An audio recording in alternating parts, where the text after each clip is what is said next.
Hi, Mystery Recapped here. Today, I'm going to explain a sci-fi thriller movie called Anon. Spoilers ahead. Watch out and take care.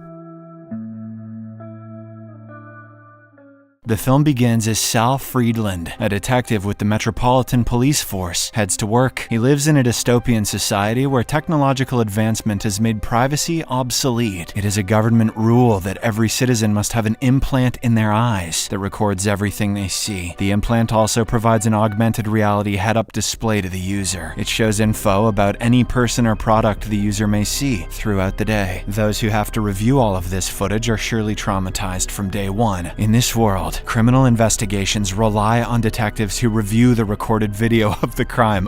They then assess whether an alleged perpetrator is innocent or guilty. However, as Sal walks towards his office, he runs into something really weird. He sees a young woman who triggers a glitch in his eye implant, and no data about her is shown on his heads-up display. Though surprised, Sal continues on his way to work, as he has many cases to look into. At the office, his first client is an old man whose son has not been answering his calls. Sal goes through the ether, a massive database of point-of-view footage, and finds troubling news about the old man's son. He hesitantly shares the video, which shows the son jumping from a building and unaliving himself. This devastates the old man, and he leaves the office in tears. Later, while going through his next client, Sal gets an emergency call to investigate a recent murder. He immediately heads to the given location and soon arrives at a luxury penthouse. Turns out a man named James Cray was shot in the head an hour ago. Sal goes through Cray's file in the ether to find out what the victim saw before he died, but to his utter surprise, Cray's visual record does not have his POV footage. Instead, it has been replaced with the killer's POV, effectively hiding the criminal's identity. This means that before he was shot, Cray saw himself through the eyes of the killer. It confused him so much that he couldn't run away. Meanwhile, Sal's colleague, Detective Charles, reveals that this is not an isolated event. Another case from Baltimore was also exactly the same. The victims' eye implants were hacked before their deaths. They have no data or footage about who could have possibly committed these crimes. Suddenly, Sal remembers the mysterious woman he saw earlier that day. There was no data about her on the ether, so her heads-up display was empty. He begins to suspect she might have something to do with these cases, so he shares his POV footage of her with Charles. The following morning, both Sal and Charles find out that the footage of the anonymous woman had been deleted from their ether. They can come to a conclusion that this woman has programmed a special algorithm which tracks and deletes any footage of her. Later, Lester Hagen, a tech expert working for the police, reveals something sketchy with Cray's footage. According to the physical records in the penthouse, Cray had a guest in his home just before the assassination, but in the footage he seems to be reading a book all by himself. Similar thing happened to the footage of the victim from Baltimore. It is revealed that all the victims had one thing in common. They had hired an expert hacker to delete pieces of their visual records that were either humiliating or incriminating. Cray wanted to edit out footage of him cheating, while the Baltimore guy wanted to remove footage of himself masturbating to the Teletubbies. I mean, his drug use. After doing what the clients want, the hacker seems to kill them. Then, the footage of their meeting is also edited out, so no one could track this psycho hacker. Charles reveals that the last person who Cray met before his death was a woman. The woman who Sal saw on the street also managed to delete her records from the ether. The heads-up display had shown her as Anon, the shortened form of Anonymous. From this point onwards, the police would also call her Anon and make her the primary suspect for the murders. That night, at his home, Sal is going through footage of his late son, who died in a car accident. Suddenly, he gets a notification about another murder and quickly reaches the site. In this case, the killer hacked into the point of view of two women simultaneously. They seemed to be lovers, and only a housekeeper was present when the crime was committed. Sal accesses the housekeeper's file and notices that her description of the perpetrator matches the Anon woman. As he continues investigating, he hears a sharp noise and realizes that the killer might be nearby. His intuition turns out to be true as someone begins to run away, and the detective gives chase. The killer runs into a subway, and Sal also runs down a flight of stairs that leads into the subway. At this moment, his visual feed starts to glitch, causing him to fall down the stairs. Sal gets up and tries to look for the perpetrator in the train, but soon he realizes that what he is seeing is being manipulated in real time. Before he can do anything about it, the killer vanishes into thin air. Once back at the police station, Sal shows his footage of how the killer managed to manipulate his vision, but none of those illusions appear in his ether records. To catch this advanced hacker, he decides to go undercover. Sal creates a false history as a stockbroker who engages in a brief affair with a hooker. He wants the hacker's services to get this footage removed before his fiancée can see it. So he posts a vacancy for hackers who can edit out a person's footage from the implant. Several candidates apply, but none of them match the police's description. One day, a woman who uses the handle Anon offers her services to Sal. He immediately realizes this is the one they are looking for. Therefore, he arranges a meeting with her while keeping Lester on standby. The IT expert will try to pinpoint her identity when she logs into the ether. Sal, as planned, asks to have his earlier encounter with the hooker deleted. Anon gets straight to work and hacks into his memories, while Lester scans her frequency from the other room. Sal guides her to the exact memory and tells her to make it seem like he spent the night alone. Anon easily does so and explains that she will remove herself from his memory as well. Sal then questions what she will do about his memory of her and looks straight at her face. Suddenly, Anon points a gun at him and tells him to turn around. He fully expects her to shoot, but she disappears into thin air. Minutes later, Lester barges into the room and reveals that he couldn't get her identity either. He could have just barged in on time and tackled her to the ground, but then the movie would be over. Back at the police station, Charles introduces Sal to cybersecurity expert Cyrus Freer. The young man, who is also into hacking, has been recommended by the office of the commissioner to assist in this case. That night, they manage to hack into Anon's POV feed, but still cannot find anything about her past. Anon is careful where she looks, not giving many clues about her location. The men seem to be mesmerized by her beauty, but Sal carefully examines the images on the mirrors and windows. Later, they notice her enter the ether, but still cannot track her down as she easily bypasses all the security protocols. She hacks through the eye implant of Jesper Nix, a money-laundering art dealer. Currently, he is dealing with Max Keener, a fraudster who is purchasing a forged painting. Anon removes this conversation from Jesper's memory. She then replaces it with a memory where he accidentally discovers this piece of art. The police officers, including Freer, watch her feed all night and yet cannot discover her location. These guys don't play enough GeoGuessr. She refuses to leave her room and has only analog devices in her apartment, making it impossible to track her. Early the next morning, they are accidentally kicked out of her feed, although she had no clue they were eavesdropping on her. That same day, they learn that Jesper has died in the same way. The commissioner of police, Joseph Kank, then arrives at the station, telling the detectives that this case is a priority now. He believes that there isn't a single person behind these cases. Instead, several hackers, who may or may not know each other, are anonymizing themselves to perform the crimes. To get a hold of her again, Sal goes undercover once more. Despite Anon's policy of not going through her client's files without permission, they patch his memory nonetheless. Sal pretends to have bought drugs from someone and hires Anon to remove the memory. Meanwhile, Lester waits in the adjacent apartment to catch up on her. She soon arrives for the meeting and jokes that Sal bought the drugs as an excuse to see her. While Anon works on his footage, he begins having conversations with her to give Lester enough time to bust her. He questions why she does this and whether she has an agenda. Anon initially dismisses his questions with vague answers, but there clearly is some chemistry between the undercover detective and the hacker. So she eventually reveals that she started burning her digital footprint when she was 18. Anon didn't stop until she had replaced everything digital with analog devices. After she had expertly patched his footage, the two end up kissing and making love. All the while, Lester is trying hard to pinpoint her real identity. Later that night, she goes through Sal's memories to delete this relationship, but while doing so, she catches a crack in his footage from a day ago. Anon looks deeper into it and eventually discovers his true identity. This worries her, so she loads her gun and immediately flees from the apartment. Just then, Sal, who is dressing up, hears a gunshot. He panics and goes outside, only to find Lester lying dead in the adjacent apartment. Minutes later, Charles arrives at the scene and tells a devastated Sal to go home and rest. The latter obliges and returns home, where he goes through memories of his son. Just as he sits down to drink, a message from Anon appears. She accuses him of betraying her and then hacks into his live feed. She begins to torture him with hallucinations by manipulating what he is seeing in real time. On top of that, she makes him relive the accident in which his son died over and over again. Sal stumbles outside his real apartment, plagued by the hallucinations. He sees that the lobby is on fire and that there are criminals everywhere. Unable to distinguish manipulation from reality, he begins shooting randomly. But seconds later, his neighbor emerges from a nearby apartment and calms him down. That afternoon, a tired Sal meets with Charles to inform him about his mental situation, but their conversation is interrupted when another detective arrives with bad news. Sal's neighbor was found dead with a bullet wound, and Sal is is the prime suspect. At the police station, they go through his files and see Sal shooting his neighbor, but the detective vehemently denies this and demands an autopsy report. Once he has it, he points out the large bullet wound. It looks like the neighbor was shot by a shotgun. Since he only has one government-issued 9mm pistol, he couldn't have killed the man. However, the superiors reject his explanation, order him off the case, and place him under house arrest with constant surveillance. Later, when Sal arrives home, he is being watched by two police officers, one of whom is outside his house. He knows they have hacked into his implant and are also watching whatever he is watching, so he cleverly places his gun in his holster away from his eyes. Sal then goes to bed, closes his eyes, and pretends to fall asleep. However, he soon starts walking while still giving the illusion that he's asleep. He sneaks outside and manages to knock out the police officer in front of his apartment. Following this, Sal thinks hard about the day when they were watching Anon's feed. He had noticed certain details in the reflections of her mirror and glass appliances. With this information, he eventually manages to track her apartment, but when he enters inside, she is ready to confront him. Anon already knew he would come and asks him for a quick chat. She then reveals that she did not kill Crass or Nix or the lesbian couple, or even Lester. She is being framed by another hacker with a similar skill set. I don't murder people, I just make them relive the deaths of their children and stuff. Anon shows Sal her own video record of the second operation in which Lester was killed. It clearly shows that he was already dead by the time she was fleeing Sal's apartment that night. She also says that this other hacker who is behind all the murders has already hacked into Sal's implant. The hacker is currently seeing through his eyes, or hers, meaning neither of them is safe anymore. After sending Sal her records, she makes a run for it again. Minutes later, Charles arrives at the scene to confront him about his behavior. Sal tries to convince him that there's another killer involved in this case, but the latter believes Sal has become too personally involved. He then suspends him from active duty. That makes no sense. Later that night, Anon hacks into Sal's feed once more and warns that someone is coming for him. She then gets into her car and heads to his apartment. Soon afterwards, Sal realizes that his POV is getting hacked in real time. Just like all the murder victims, he begins to see a killer coming towards him with a gun. At this moment, Anon arrives, and the killer turns towards her. Sal is still seeing through the eyes of the killer, which confuses him. In a shocking twist of events, the assassin is revealed to be Cyrus Freer, the cybersecurity expert hired by the police department. Cyrus reveals that he has been obsessed with Anon for years. He killed anyone who had sex with her out of jealousy, and erased every trace of her from their files. Anon tries to stop him from killing Sal, saying they can erase everything and simply disappear, but Cyrus is hellbent on shooting Sal first. In the meantime, the detective has managed to grab his gun and starts shooting randomly towards Cyrus's general direction. The hacker has never been confronted like this, so he runs away, dragging Anon with him. Sal somehow manages to follow them, and when all three are in a lobby, he blindly fires towards Cyrus. This time, the bullet hits his gut, and Sal can once again see normally. The detective then shoots Cyrus 3 more times, effectively making sure that he remains dead. In the aftermath of this event, the commissioner questions why Charles hired Cyrus, someone who had no record in the ether, but Charles responds that it was the commissioner who recommended him. They then realize that Cyrus had hacked their systems to make it appear so. That evening, Anon meets Sal in a public spot and apologizes for putting his life at risk to catch Cyrus. She tells him that her quest for anonymity is not because she has something to hide. Instead, it is merely because she does not want to share herself with the world. She then walks away and erases herself from Sal's files, bringing the movie to a sad end.